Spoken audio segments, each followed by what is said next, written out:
Hi കൂട്ടുകാരെ, എൻ്റെ മറ്റൊരു വീഡിയോയിലേക്ക് സ്വാഗതം. എല്ലാവരും സുഖമായിട്ടിരിക്കുന്നത് കരുതുന്നു. ഇന്ന് ഞാൻ വന്നിരിക്കുന്നത് അടിപൊളി ഒരു ഫിഷ് കറിയുടെ റെസിപ്പിയുമായിട്ടാണ്. കൂടെ ഞാൻ എണ്ണ ചേർക്കാതെ ഒരു ഫിഷ് ഫ്രൈ ഉണ്ടാക്കിയതും കൂടെ കണ്ടു നോക്കൂ. നമ്മൾ ഫിഷ് ഫ്രൈ ചെയ്യാൻ വേണ്ടി നമ്മൾ ആദ്യം ഇവിടെ കുറച്ച് വെളുത്തുള്ളിയും ഇഞ്ചിയും കൂടെ എണ്ണയൊന്നും ചേർക്കാതെ ഒന്ന് ഫ്രൈ ചെയ്തെടുക്കുന്നുണ്ടേ. ഇത് ശരിക്കും പറഞ്ഞാൽ എനിക്ക് അബദ്ധം പറ്റിയ പോലെ ആയിപ്പോയി കേട്ടോ, ഇങ്ങനെ ഫിഷ് ഫ്രൈ ഉണ്ടാക്കിയത്. അതിനുശേഷം നമ്മൾ ഇതിലേക്ക് മഞ്ഞൾപ്പൊടിയും ആവശ്യത്തിന് മുളക് പൊടിയും ചേർത്ത് കൊടുത്ത് അതിൻ്റെ പച്ചമണം ഒന്ന് മാറുന്നവരെ ഒന്ന് വഴറ്റി കൊടുക്കുന്നുണ്ടേ. ഞാൻ നോക്കിയപ്പോൾ എല്ലാവരും ഇതുപോലെ വെള്ളമൊക്കെ ചേർത്തിട്ട് അതിനകത്ത് ഇട്ടിട്ട് ഒന്ന് മീനൊക്കെ ഫ്രൈ ചെയ്തെടുക്കുന്നത് കണ്ടപ്പോൾ ഞാൻ ഓർത്തൊന്ന് അങ്ങനെ ചെയ്യാമല്ലോ എന്നൊക്കെ വിചാരിച്ച് അങ്ങനെ ചെയ്ത് നോക്കിയതൊക്കെ കൂടെ ഒരു ഇത്തിരി മാറ്റം കൊടുത്തു. മുളക് പൊടിയൊക്കെ ഒന്ന് വറുത്തെടുത്തു. അതിനുശേഷം നമ്മൾ വെള്ളമൊക്കെ ഒഴിച്ച് കൊടുത്തിട്ട് എന്ത് ചെയ്തെന്ന് വെച്ചിട്ടുണ്ടെങ്കിൽ വെള്ളവും ഉപ്പും കൂടെ ചേർത്ത് കൊടുത്തു. അതിന് ശേഷം നമ്മൾ മീനെടുത്ത് ഇതിനകത്തേക്ക് ഇട്ട് കൊടുത്ത് കുറച്ച് വിനാഗിരിയും കൂടെ ചേർത്ത് കൊടുത്തിട്ടുണ്ടായിരുന്നേ. എന്നിട്ട് നമ്മൾ 2 ആവോലി വറ്റയാണ് നമ്മളിവിടെ എടുത്തിരിക്കുന്നത്. ഉപ്പൊക്കെ ചേർത്തതിന് ശേഷം ഒന്ന് മിക്സ് ചെയ്ത് കൊടുത്തതിന് ശേഷം നമ്മൾ മീനൊക്കെ ഇതിൽ ചേർത്ത് കൊടുക്കുന്നുണ്ടേ.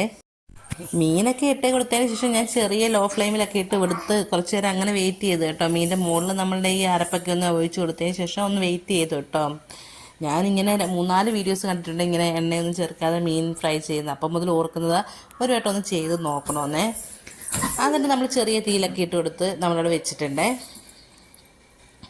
കുറച്ച് സമയം കഴിഞ്ഞപ്പോൾ ഞാനത് മറിച്ചിട്ട് കൊടുത്തു. അപ്പം ഇതാണ് അവസ്ഥ.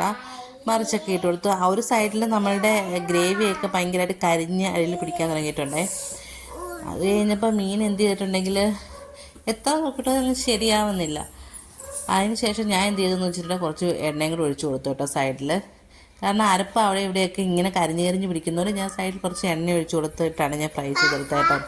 ഞാൻ ചെയ്തിട്ട് എനിക്ക് സത്യം പറഞ്ഞിട്ടുണ്ടെങ്കിൽ ഇഷ്ടമായില്ല കേട്ടോ. എന്തായാലും എണ്ണ ഒഴിച്ച് കൊടുത്തതിന് ശേഷം ഇതേ രീതിയിൽ കിട്ടിയിട്ടുണ്ട്. ഇനി നമുക്ക് ഫിഷ് കറി കൂടെ വെക്കാം കേട്ടോ.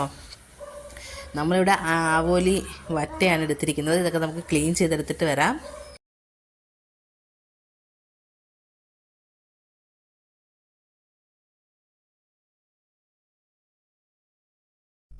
നമ്മളിവിടെ മീനൊക്കെ നല്ല വെട്ടിക്കഴുകി വൃത്തിയാക്കി വെച്ചിട്ടുണ്ട്. കൂടി ഒരു 10 അല്ലി ചുമന്നുള്ളി എടുത്തിട്ടുണ്ട്, ഒരു 10 അല്ലി വെളുത്തുള്ളി എടുത്തിട്ടുണ്ട്, അതുപോലെ ഒരു വലിയ കഷ്ണം ഇഞ്ചി എടുത്തിട്ടുണ്ട്, ഒരു തക്കാളി എടുത്തിട്ടുണ്ട്. ഇവയെല്ലാം നമ്മൾ അരിഞ്ഞ് വെച്ചിട്ടുണ്ട്. തക്കാളി അരിഞ്ഞിട്ടില്ല, നമ്മൾ ലാസ്റ്റ് സമയത്ത് അരിയുന്നുള്ളൂ.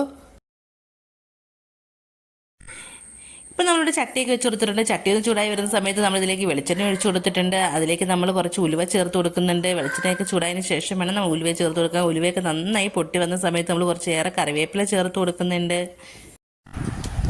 കറിവേപ്പിലൊക്കെ ഒന്ന് നന്നായിട്ടൊന്ന് മൂത്ത് വരുന്ന സമയത്ത് നമ്മൾ എടുത്ത് വെച്ചിരിക്കുന്ന ഇഞ്ചി വെളുത്തുള്ളി, ഞാൻ പച്ചമുളക് ഇതിൽ ചേർത്ത് കൊടുക്കുന്നില്ല കേട്ടോ. ഇഞ്ചിയും വെളുത്തുള്ളിയും അതുപോലെ തന്നെ നമ്മളുടെ ചെറിയുള്ളിയൊക്കെ ചേർത്ത് കൊടുക്കണം. ആദ്യം ഇഞ്ചിയും വെളുത്തുള്ളിയും ചേർത്ത് നന്നായിട്ടൊന്ന് വഴറ്റി കൊടുക്കുന്നുണ്ട്. അതിന് ശേഷമാണ് ഞാൻ ചെറിയുള്ളി ചേർത്ത് കൊടുക്കാൻ പോകുന്നത്. ഏകദേശം നമ്മളുടെ ഇഞ്ചിയും വെളുത്തുള്ളിയൊക്കെ ചെറുതായിട്ടൊന്ന് വാടി വന്നിട്ടുണ്ട്. ഈ സമയത്ത് നമ്മൾ ഇതിലേക്ക് ചുമന്നുള്ളി ചേർത്ത് കൊടുക്കാൻ വേണ്ടി പോവുകയാണ്. നമ്മൾ ചുമന്നുള്ളിയൊക്കെ ചേർത്ത് കൊടുത്തിട്ടുണ്ട്. ഒരു 10 അല്ലി ചുമന്നുള്ളിയാണ് നമ്മൾ എടുത്തിരിക്കുന്നത്. സവാള ചേർത്ത് കൊടുത്താലും നമുക്ക് കുഴപ്പമൊന്നുമില്ല. ഇനി നമ്മൾ ഈ കൂടെ തന്നെ ഞാൻ വെള്ളത്തിൽ കുറച്ച് കുടംപുളി ഇട്ട് വെച്ചിട്ടുണ്ടായിരുന്നു. അതെല്ലാം കഴുകി അത് നമ്മൾ കീറി ഇതിനകത്തേക്ക് ഇട്ടിച്ച് കൊടുത്തിട്ടുണ്ട്. എന്നിട്ട് വീണ്ടും നമ്മൾ നന്നായിട്ട് വഴറ്റി കൊടുക്കുന്നത്. നമ്മുടെ ഉള്ളിയുടെയൊക്കെ കളർ നന്നായിട്ട് ചേഞ്ച് ആവുന്നവരെ നമ്മൾ നന്നായിട്ടൊന്ന് വഴറ്റി കൊടുത്തെടുക്കണം. അപ്പോൾ നമ്മുടെ ഉള്ളിയുടെ കളറൊക്കെ ചേഞ്ചായി വന്നിട്ടുണ്ട്. ഈ സമയത്ത് നമ്മളൊരു 3 സ്പൂണ് മുളക് പൊടി ചേർത്ത് കൊടുക്കുന്നുണ്ട്. അപ്പോൾ നമ്മൾ എത്ര മീനാണ് എടുക്കുന്നത് അതിനനുസരിച്ച് നമുക്ക് മുളക് പൊടിയുടെ അളവൊക്കെ കൂട്ടുകയും കുറയ്ക്കുകയും ചെയ്യാം. 1 സ്പൂൺ മഞ്ഞൾപ്പൊടി എടുത്തിട്ടുണ്ട്. അതുപോലെ തന്നെ 1 സ്പൂണ് മല്ലിപ്പൊടിയും കൂടെ ചേർത്ത് കൊടുക്കുന്നുണ്ട്. ആദ്യം നമ്മൾ മഞ്ഞൾപ്പൊടിയും മുളക് പൊടിയും ഒന്ന് മൂത്ത് വന്നു കഴിഞ്ഞതിന് ശേഷമാണ് ഞാൻ മല്ലിപ്പൊടി ഇവിടെ ചേർത്ത് കൊടുക്കാൻ വേണ്ടി പോകുന്നത്.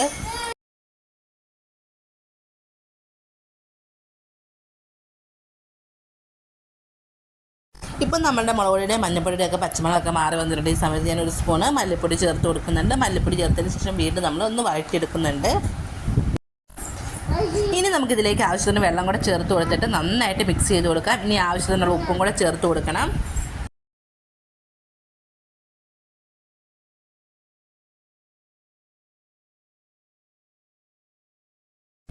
ഇപ്പോൾ നമ്മൾ ആവശ്യത്തിനുള്ള ഉപ്പൊക്കെ ചേർത്ത് കൊടുത്തിട്ടുണ്ട്. ഉപ്പൊക്കെ ചേർത്തതിന് ശേഷം നന്നായിട്ട് മിക്സ് ചെയ്തിട്ട് നമുക്ക് മൂടി വെച്ചൊന്ന് തിളപ്പിച്ചെടുക്കാം. നന്നായിട്ട് തിളച്ചതിന് ശേഷം മാത്രമേ മീൻ ചേർത്ത് കൊടുക്കാൻ പാടുള്ളൂ. ഈ സമയത്ത് നമ്മൾ ഉപ്പൊക്കെ ആവശ്യത്തിനുണ്ടോ എന്ന് നോക്കണം. എന്നിട്ട് വേണം അടച്ച് വെക്കാൻ വേണ്ടിയിട്ട്. ഇനി നമുക്ക് മൂടിയൊക്കെ ഒന്ന് മാറ്റി നോക്കാം. നമ്മുടെ കറിയൊക്കെ നന്നായിട്ട് തിളച്ച് വന്നിട്ടുണ്ട്. ഈ സമയത്ത് നമ്മൾ മീൻ ചേർത്ത് കൊടുക്കാം. തിളയ്ക്കാതെ നമ്മൾ മീൻ ചേർത്ത് കൊടുത്താൽ ചിലപ്പോൾ നമ്മുടെ മീനൊക്കെ പൊടിഞ്ഞു പോകാൻ സാധ്യതയുണ്ട്. അതുകൊണ്ടാണ് നമ്മൾ തിളച്ചതിന് ശേഷം മീൻ ചേർത്ത് കൊടുക്കുന്നത്. നമ്മൾ ഓരോ മീനായിട്ട് ചേർത്ത് കൊടുക്കുന്നുണ്ട്. നിങ്ങളെല്ലാവരും ഇതേ രീതിയിലൊന്ന് കറി വെച്ച് നോക്കണം കേട്ടോ, നല്ല ടേസ്റ്റാണ് കേട്ടോ.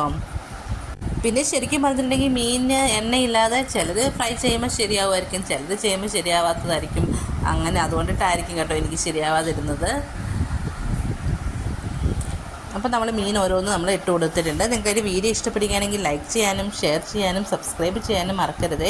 എന്തഭിപ്രായം ഉണ്ടെങ്കിലും കമൻറ്റ് വഴി അറിയിക്കാനും മറക്കരുത്. അപ്പം നമ്മൾ നമ്മുടെ മീനൊക്കെ ചേർത്തിന് കൊടുത്തതിന് ശേഷം നമ്മൾ ചാറിലേക്ക് നമ്മുടെ മീനൊക്കെ ഒന്ന് മുക്കി വെച്ച് കൊടുക്കുന്നുണ്ട്. ഈ സമയത്താണ് നമ്മൾ എടുത്ത് വെച്ചിരിക്കുന്ന തക്കാളി കുറച്ച് വലിയ കഷ്ണങ്ങളായിട്ട് അരിഞ്ഞിട്ട് ഇതിൽ ചേർത്ത് കൊടുക്കാൻ വേണ്ടി പോകുന്നത്. തക്കാളി ഇട്ട് കൊടുക്കുമ്പോൾ ഒരു പ്രത്യേക ടേസ്റ്റാണ് ഈ കറിക്ക്. നമ്മൾ ഓരോ തക്കാളി വെച്ച് ചേർത്ത് കൊടുക്കുന്നുണ്ട്. നമുക്ക് 1-2 തക്കാളി എടുക്കാം, ഞാനിവിടെ ഒരെണ്ണം മാത്രമേ എടുത്തിട്ടുള്ളൂ. ശരിക്കും പറഞ്ഞാൽ പച്ച തക്കാളി ഇതിൻ്റെ കൂടെ ചേർത്ത് കൊടുത്ത ഒരു പ്രത്യേക ടേസ്റ്റ് ആയിരിക്കും. പച്ച തക്കാളി ഇട്ടാത്തതുകൊണ്ടാണ് നമ്മൾ പഴുത്ത തക്കാളി ചേർത്ത് കൊടുക്കുന്നത്. അപ്പോൾ നമ്മൾ തക്കാളിയൊക്കെ ചേർത്ത് കൊടുത്തു. അതിൻ്റെ തക്കാളിയൊക്കെ ഈ ചാറിലേക്ക് ഒന്ന് താത്ത് കൊടുത്തതിന് ശേഷം നമുക്ക് മൂടി വെച്ചിട്ട് വേവിച്ചെടുക്കാം. ഈ ആവോലി വറ്റയ്ക്ക് നല്ല ടേസ്റ്റാണ് കേട്ടോ കഴിക്കാൻ. അപ്പം നമ്മളുടെ തക്കാളിയെല്ലാം നമ്മുടെ ചാറിലേക്കൊക്കെ ഒന്ന് മുക്കി വെച്ച് കൊടുത്തിട്ടുണ്ട്. ഇനി നമുക്ക് മൂടി വെച്ചിട്ട് നമ്മളുടെ മീനൊക്കെ നന്നായിട്ട് വേവിച്ചെടുക്കാം. നമുക്ക് ഈ മീൻ കറി എന്തിൻ്റെ കൂടെ വേണമെങ്കിലും കഴിക്കാം കേട്ടോ, ഭയങ്കര ടേസ്റ്റാണ്. പുട്ടിൻ്റെ കൂടെയോ ദോശയുടെ കൂടെയോ അപ്പത്തിൻ്റെ കൂടെയോ ചോറിൻ്റെ കൂടെയോ ഭയങ്കര ടേസ്റ്റാണ് കേട്ടോ. പിന്നെ എരിവൊക്കെ ഓരോരുത്തർക്ക് മീൻ എടുക്കുന്നതിനനുസരിച്ച് എടുക്കാം കേട്ടോ. ഞാനിവിടെ കാശ്മീരി ചില്ലി പൗഡറും സാദാ ചില്ലി പൗഡറും കൂടെ മിക്സ് ചെയ്ത് വെച്ചിരിക്കുന്നതാണ് ചേർത്ത് കൊടുത്തിരിക്കുന്നത്. കാരണം ഇവിടെ ഞാൻ മോനും കൂടെ ഈ കറി കൊടുക്കുന്നത് പറഞ്ഞിട്ട് എരിവ് കൂടിപ്പോകാതിരിക്കാൻ വേണ്ടിയാണ് അങ്ങനെ ചെയ്തിരിക്കുന്നത്. അതുകൊണ്ടാണ് ഞാൻ പച്ചമുളകും ചേർത്ത് കൊടുക്കാതിരുന്നത്. പച്ചമുളകും കൂടെ ചേർത്ത് കൊടുത്താൽ നല്ല ടേസ്റ്റ് ആയിരിക്കും. അപ്പോൾ നമ്മുടെ കറിയൊക്കെ മൂടി വെച്ച് നമ്മൾ വേവിച്ചെടുത്തിട്ടുണ്ട്. ഏകദേശം ഒരു 10 മിനിറ്റൊക്കെ കഴിഞ്ഞപ്പോഴത്തേക്കും നമ്മളുടെ മീൻകറിയൊക്കെ നന്നായിട്ട് വെന്തൊക്കെ വന്നിട്ടുണ്ട്. നമ്മുടെ ചാറൊക്കെ കുറച്ച് ഒന്ന് പറ്റി കുറുകിയൊക്കെ വന്നിട്ടുണ്ട്. നമ്മൾക്ക് എത്ര ചാറ് വേണോ അതിനനുസരിച്ച് നമുക്ക് പറ്റിച്ചെടുക്കാവുന്നതാണ്. അപ്പോൾ ഭയങ്കര ടേസ്റ്റി ആയിട്ടുള്ളൊരു കറിയാണ് കേട്ടോ. അപ്പോൾ പുളിയും ഉപ്പും എല്ലാം പാകത്തിനാണ്. അങ്ങനെ നമ്മുടെ കറിയൊക്കെ ഇവിടെ റെഡിയായി വന്നിട്ടുണ്ട്. നിങ്ങളെല്ലാവരും ട്രൈ ചെയ്ത് നോക്കണം. ഹൈപ്പ് എന്ന് പറയുന്ന ഓപ്ഷൻ ഉണ്ടെങ്കിൽ പ്ലീസ് ഒന്ന് ഹൈപ്പ് ചെയ്യണേ. അതുപോലെ തന്നെ സബ്സ്ക്രൈബ് ചെയ്യാനും മറക്കരുത്. അടുത്തൊരു വീഡിയോ ആയിട്ട് വീണ്ടും കാണാം. Thanks for watching.